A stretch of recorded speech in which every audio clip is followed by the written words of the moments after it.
Hello everyone.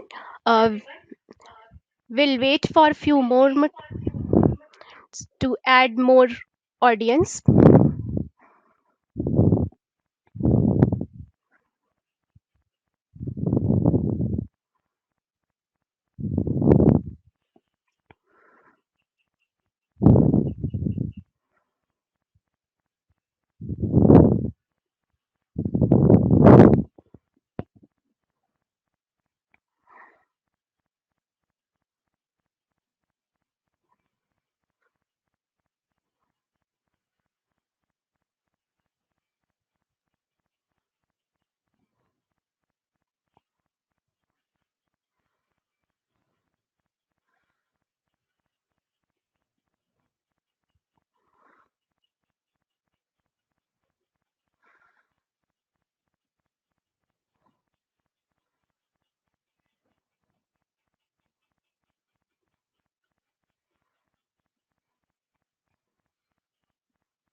It is with a great pleasure that we welcome you all to this webinar.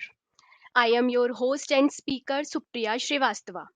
Thank you for joining us today as we talk about the biocompatibility testing of medical devices. I am sharing my screen.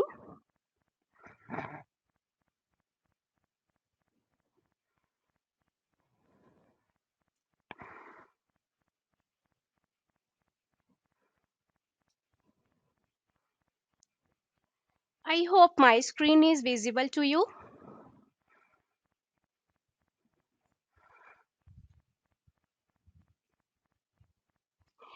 Today's agenda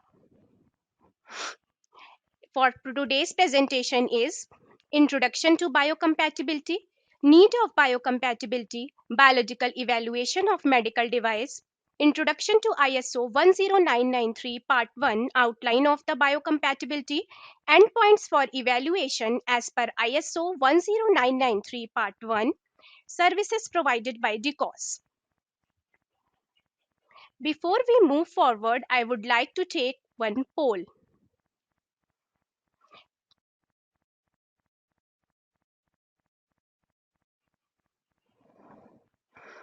The poll is coming on your screen. Please answer.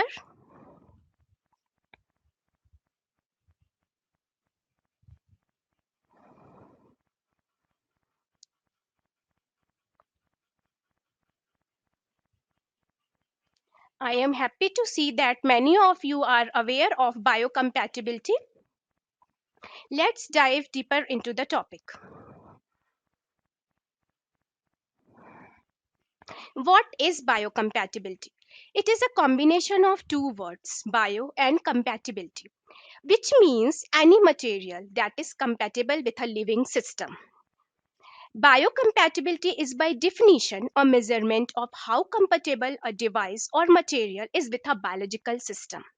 The ISO 10993 Part 1 2018 standard defines biocompatibility as the ability of a medical device or material to perform with an appropriate host response in a specific application. To understand the biocompatibility in detail, ISO 10993 series are available for biological evaluation of medical device. Now that you know the definition, let's first look at the need of biocompatibility. From diagnostic through surgery, medical professionals use a variety of devices to address patient health. When a medical equipment or material come in contact with a patient, it should perform its intended purpose without harming the patient. As a result, all medical devices must undergo a rigorous biological risk assessment in order to safeguard patients from any device-related toxic, physiological, immunogenic, or mutagenic impact. Biocompatibility testing can help with this. With the help of biocompatibility data, we can easily get the regulatory approval for clinical trial. Deciding whether a drug is ready for clinical trial, the so-called move from bench to bedside, involve extensive preclinical studies that yield preliminary efficacy, toxicity, pharmacokinetics, and safety information before proceeding towards the clinical trial. A 510K is a pre-market submission made to FDA to demonstrate that the device to be marketed is as safe and effective that is substantially equivalent to a legally marketed device. If the product is biocompatible, then automatically market value will be increased.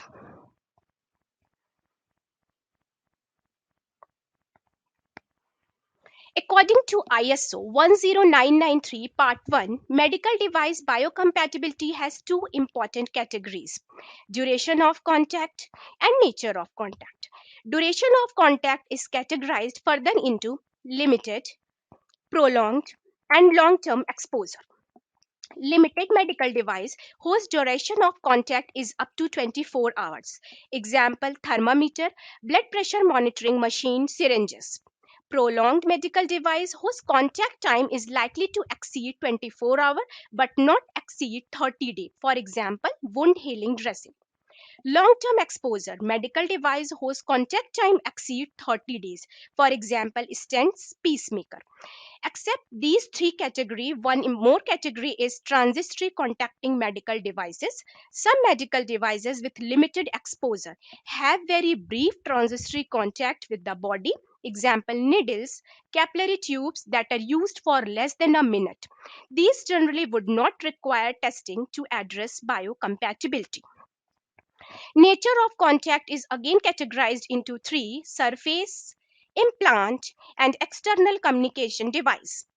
Surface device is again on the basis of the surface of body, skin, for example, fixation tapes and compression bandages. Mucosal membrane, medical device that come in contact with the mucosal membranes, example, contact lenses and urinary catheters. Breast or compromised medical surfaces device that used on the breast and compromised body surfaces. For examples, wound healing dresses that is used for the ulcers and burn patients. Implant medical device, for example, orthopedic pins, plates, replacement joints. Blood medical device principally contacting circulating blood in the cardiovascular system, example, heart valves.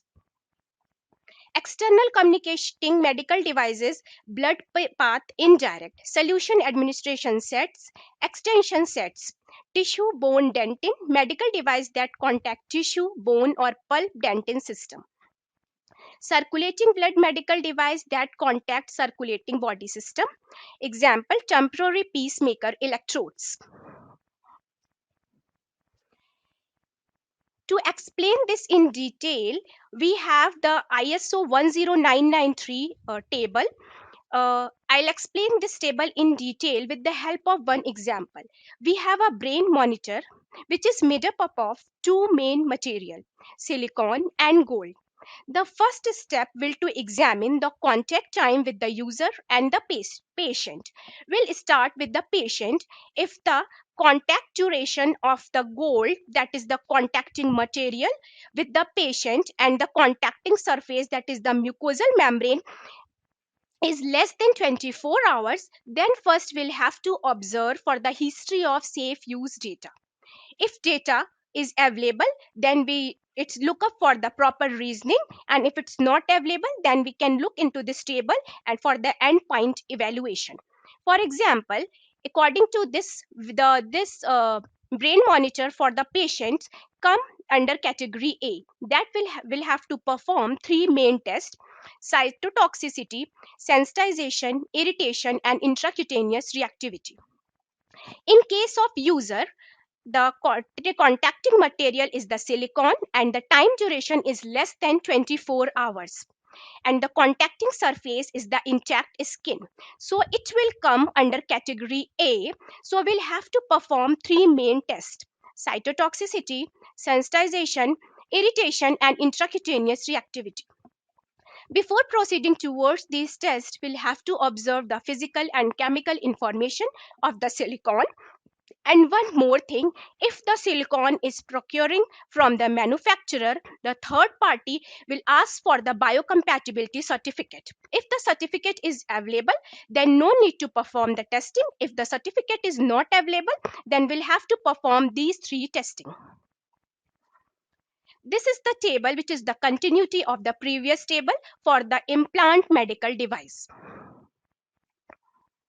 The basic three tests, which are also referred to as a three big biocompatibility tests, are cytotoxicity, sensitization, and irritation. Cytotoxicity will be performed with the help of ISO 10993 Part 5. Sensitization study will be performed with the help of ISO 10993 Part 10, and irritation study will be performed with the help of ISO 10993 Part 23. More tests must be performed on the based on device nature and duration of contact. For example, acute systemic toxicity, material mediated pyrogenicity, subacute and subchronic toxicity will be performed with the help of ISO 10993 Part 11. And genotoxicity, implantation study, chronic toxicity will be performed with the help of ISO 10993 Part 3, ISO 10993 Part 6, and ISO 10993 Part 11. Before proceeding towards the main test, first we'll have to prepare the sample. Sample preparation will be done with the help of ISO 10993 Part 12. According to the standard, the fluid used for the extraction and the extraction conditions should be appropriate to the final device and its end use. Normal saline is used as a polar solvent and vegetable oil is used as a non-polar solvent. Depending on the nature and use of the device or requirement of a specific test method, other fluids also be used as extractants provided that effect of the fluids are known. For example, in case of in vitro cytotoxicity experiment, cell culture media will be used and the extraction condition should be 37 degrees Celsius for 24 hours. The extraction condition should be appropriate that extraction process does not cause significant degradation of the material. It is decided by the manufacturer. I have received one question, why sample will be extracted in two solvents? The answer will be, it's depend on the polarity of the solvent. Some materials are soluble in polar solvent and some materials are soluble in non-polar solvent. Tests need to be considered. In vitro testing includes cytotoxicity and genotoxicity. In vivo testing include acute, subacute toxicity, chronic, subchronic toxicity, sensitization, irritation or intracutaneous reactivity, pyrogenicity, and implantation study. So, what is in vitro testing? In vitro, a test performed in vitro is in the glass, means that it is done outside of a living organism and it usually involves isolated tissues, organs, or cells. In vivo means refer to the experiment or procedure that is done on a living organism, such as laboratory animals or humans. Test for in vitro cytotoxicity will be performed with the help of ISO 10993 Part 5. To ensure the patient safety, preliminary test that is cytotoxicity. This is the diagram which is showing how the test to be done.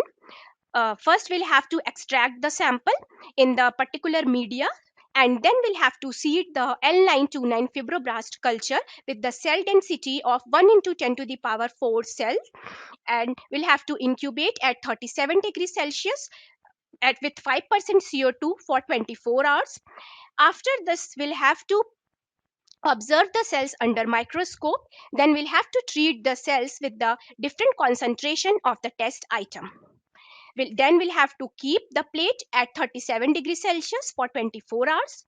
After the treatment time, will have to observe the plate under microscope for cell viability and cell morphology assessment. MTT assay will be performed for cell viability assay. We'll have to add 50 microliter of MTT solution and incubate at 37 degrees Celsius for 2 hours. Then remove MTT solution and add 100 microliter DMSO to each well to detect the absorbance at 570 nanometer in spectrophotometer. This is the figure 1 showing the formazone crystal and the 96 well plate with the formazone crystals after MTT assay. The purple color is because of the formazone crystal. Qualitative morphological grading of cytotoxicity of extract will be performed with the help of the table available in the ISO 10993 Part 5. We can see is the grade 0 for the control cells and grade 4 for the treated cells. Grade 0 means none. It means discrete intracytoplasmic granules or no cell lysis, no reduction of cell growth. Grade 4 means severe, nearly complete destruction of the cell layer. I have received another question. What is the most commonly used positive control material for cytotoxicity? So the answer is sodium diadecyl sulfate. There are variety of detergents are available, but we can generally use SDS, that is sodium diadecyl sulfate.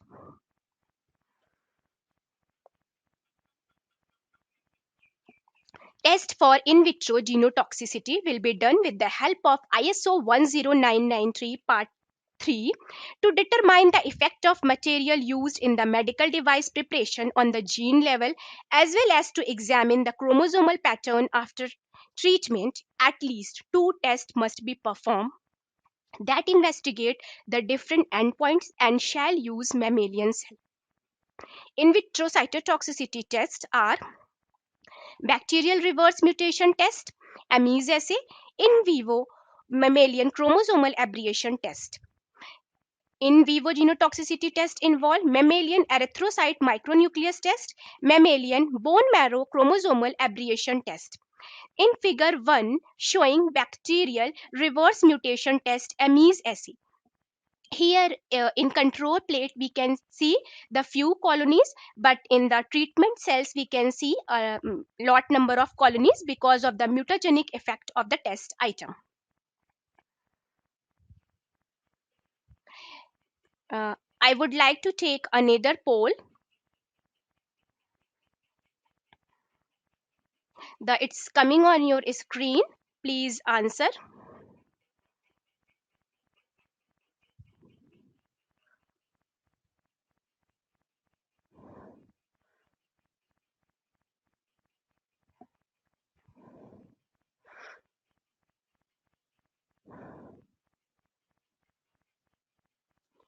Okay, so I am getting very good response. So most of you are aware of the animal species which is used for skin sensitization, that is guinea pig.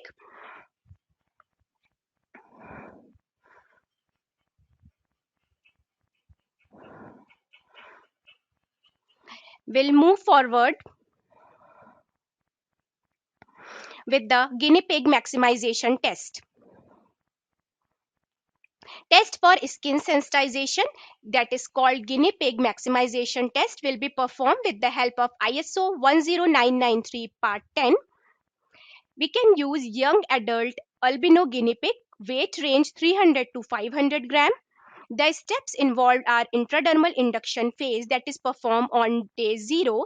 Make a pair of 0.1 intradermal injections as per ISO guideline for each animal at the injection site A, B, and C, as shown in figure in the clipped intrascapular region.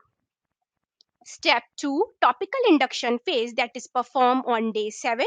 After completion of the intradermal induction phase, administer the test sample by topical application to the intrascapular region of each animal using a patch of area approximately 8 cm square, filter paper or absorbent gauze so as to cover the intradermal injection site. Remove the dressing and patches after 48 hours. The last is the challenge phase. At 14 days after completion of the topical induction phase, challenge all test and control animal with the test sample.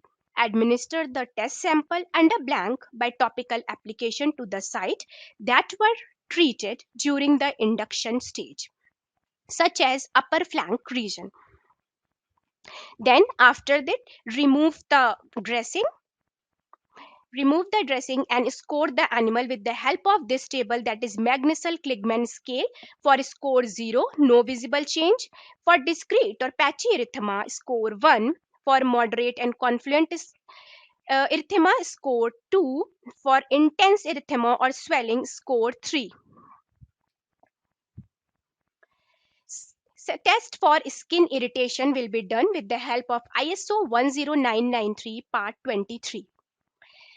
Young adult albino rabbit, weight 2 to 3 kg, will be used.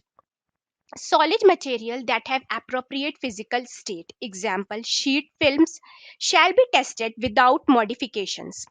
Cover the application site with 2.5 cm into 2.5 cm non-occlusive dressing. Then, for a minimum of 4 hours, at the end of the contact time, remove the dressing and make the position of the site with permanent ink. Remove residual test material by appropriate means such as washing with lukewarm water or other suitable non-irritating solvent and careful drying. Then score the animals with the help of this primary irritation scoring table. Erythema, in case of no erythema, score is 0. In case of very slight erythema, the score will be 1. In case of well-defined erythema, the score will be 2. In case of moderate erythema, the score will be 3. In case of severe erythema, the score will be 4. Same will be for edema as well. Then after the primary irritation score, at different time point at 1 hour, 24 hour, 48 hour and 72 hour, we'll have to calculate the primary irritation index. The formula that is available in the ISO part 23, we'll have to again calculate the irritation. In case of 0 to 0.4, the score should be negligible.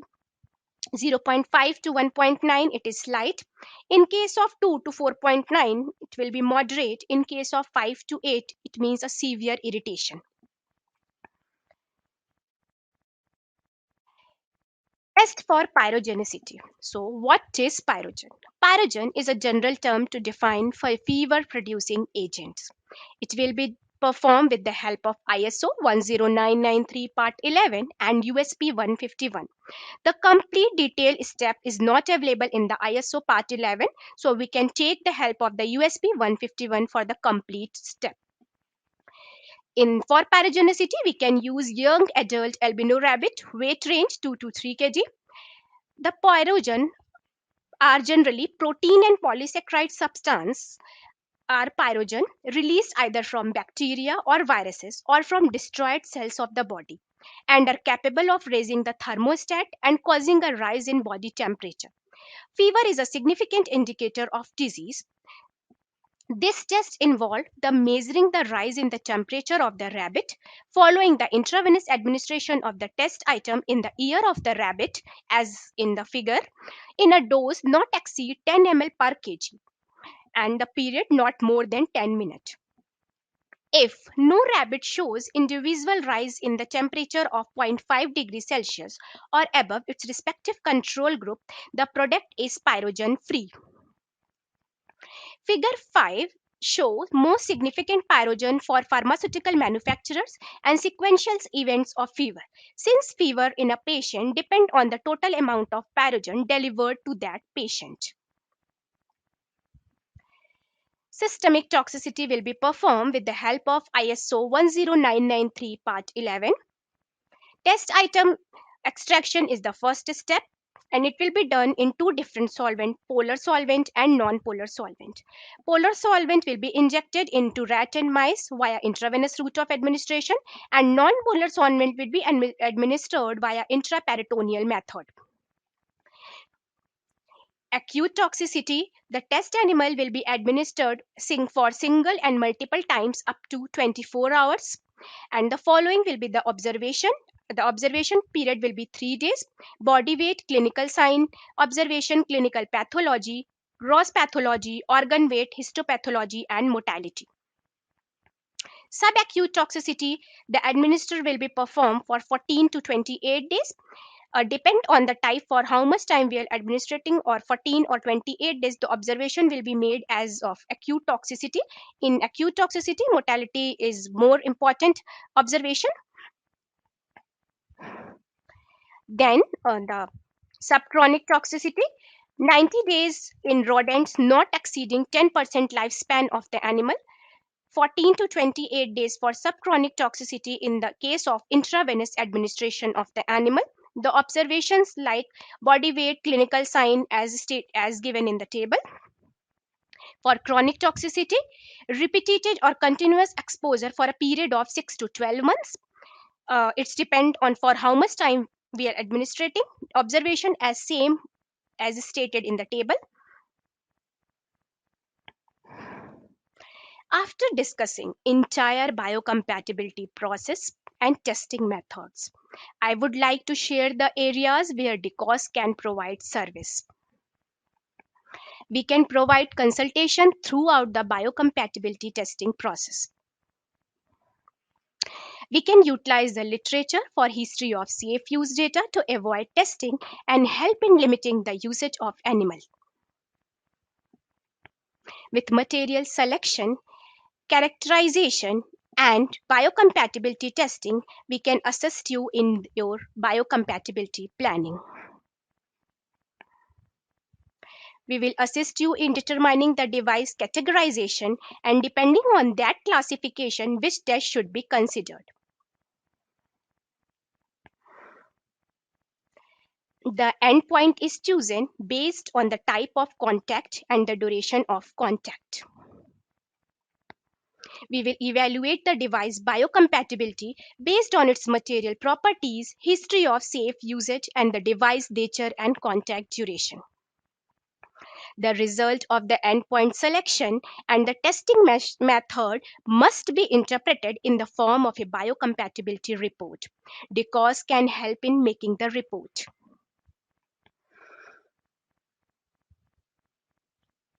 This is all for today. I hope this webinar gave you a greater insight into topic of biocompatibility.